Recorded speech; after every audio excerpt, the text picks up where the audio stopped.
मैं आज पुनः एक बार राधे राधे भारतीय संगीत चैनल में आप सभी श्रोता, शिक्षकगण, छात्रगण और जितने भी दर्शक देखने वाले सभी को मैं प्रणाम करता हूँ, राधे राधे करता हूँ। आज का जो टॉपिक है गंगा और अस्माकं प्रिय कवि कालिदास पर पुनः मैं दे रहा हूँ। इसका कुछ कारण है ताकि इसको आसानी से एक ही में आप देख सकें, क्योंकि बहुत इंपॉर्टेंट है। जो भी इसमें अनुवाद डाले हैं सब उसमें क्रमबद्ध आपको बोर्ड में पूछेंगे। तो आइए, पहला हम सरल भाषा में है, गंगा एक नदी है।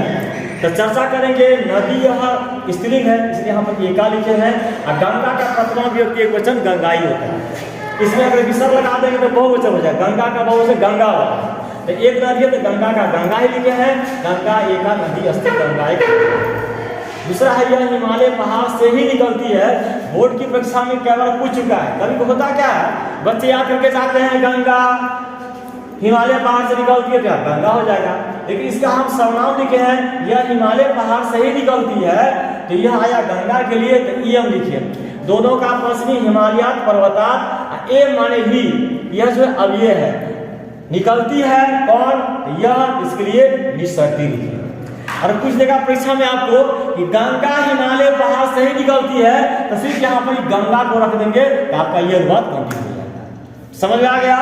क्या करेंगे हम, गंगा यहाँ लिख देंगे तो गंगा हिमालय पहाड़ से ही निकलती है, हो जाएगा गंगा, और बाकी सारे वर्ड उसी प्रकार है। दूसरा पॉइंट, तीसरा पॉइंट, गंगा का जल मीठा होता है। तो जल मीठा होता है किसका, गंगा का।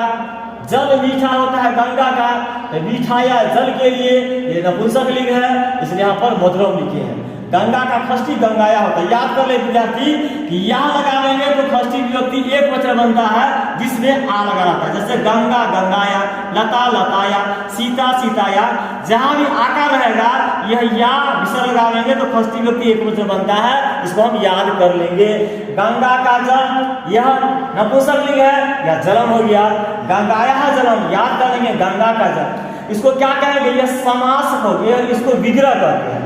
जब विभक्ति दिखावेंगे तो विग्रह हो गया, इसको जोड़ देंगे तो समास हो जाएगा। या हटा के गंगा जल लिखेंगे तो समास बन जाएगा, जो आगे आपको प्रकरण में हम डालने वाले हैं बहुत जरूरी। तो हो गया गंगाया जलम, गंगा का जल मधुरम भवति, मीठा होता है। चौथा पॉइंट, इसका जल पवित्र भी होता है। इसका होता है खष्टी का, स्त्रीलिंग में अस्या, और पुल्लिंग में होता है अस। अगर इसमें हम विसर्ग आकर हटा देंगे तो नपुंसक लिंग पुल्लिंग का हो जाएगा। जैसे इस गांव का अस ग्राम से हो जाएगा, इस देश का अस देश से हो गया। लेकिन कहता इसका जल, किसका जल, इसका आया है गंगा के लिए, इसका जो स्त्रीलिंग में है इसलिए अस्य है जलम, इसका जल यहाँ पवित्र विभक्ति पवित्र भी होता है, कोई दिक्कत नहीं है। गंगा के निकट, ये बराबर पूछता है के निकट रहेगा, तो गंगा का द्वितीय गंगा। आपको अगर नहीं याद है द्वितीय द्वितीय एक वचन, आधा मोल लगा के निकल जाएंगे, अधिकांश सही होता है। तो गंगा का गंगा, निक्षा माने के निकट, पाटलिपुत्रम नगरम अस्ति, पटना नगर है। गंगा हमारी माता है, बहुत आसान है। गंगा अस्माकं माता वर्तते, गंगा हमारी माता है। नदियों में गंगा श्रेष्ठ है, तो नदीसु गंगा श्रेष्ठा वर्तते। इसका होता है यतस्य निर्धारणम सूत्र है। पूछेगा नदियों में गंगा श्रेष्ठ है, इसका सूत्र क्या है, लिख देंगे यतस्य निर्धारणम, जिससे व्यक्तियों में वस्तुओं में किसको श्रेष्ठ बताया जाता है उसमें हम यतस्य निर्धारणम कहते हैं। खष्टी या सफी विभक्ति बहुवचन का प्रयोग करते हैं। इसी प्रकार हम इसको पढ़ लेंगे, याद कर लेंगे, देख लेंगे, और सभी हिंदी को हटा देंगे। गंगा एका नदी अस्ति, ये हिमालयात पर्वते विसरति, गंगा जलम मधुरम भवति, अस्या जलम पवित्रमपि भवति, गंगा निक्षा पाटलिपुत्र नगरम अस्ति, गंगा अस्माकं माता वर्तते, नदीसु गंगा श्रेष्ठा वर्तते। दूसरा लिखे हैं यहाँ पर अस्माकं प्रिय कवि कालिदास।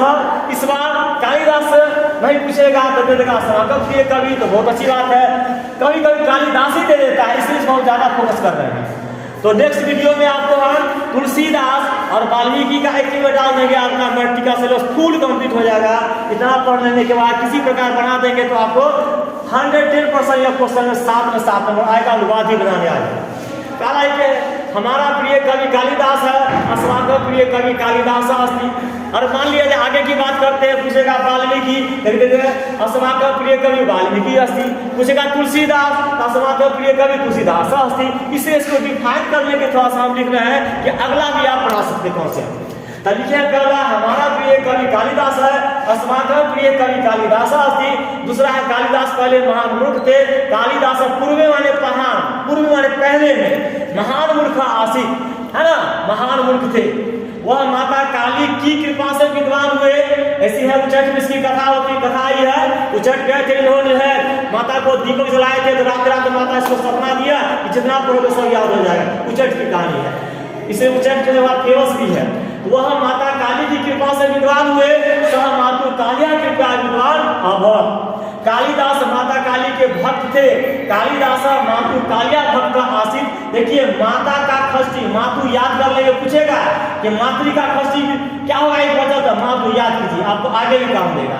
नदी का नद्य तो काली का कालिया, तो मातु कालिया माता काली के भक्त आसित भक्त थे। उनकी पत्नी का नाम विदोदमा था, बहुत पूछता है। उनकी पत्नी तस् भार्याया, यह चलेगा लता के समान, यहाँ पर या है भार्याया। उनकी पत्नी का नाम में कोई हलफ विसर्जन नहीं लगाएंगे, तस् भार्याया नाम विदोदमा आसित, उनकी पत्नी का नाम विदोदमा था।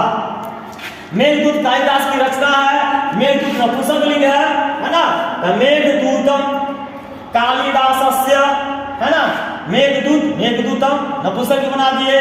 कालिदास से आधा से और आधा से लगावे तो षष्ठी विभक्ति बनता है।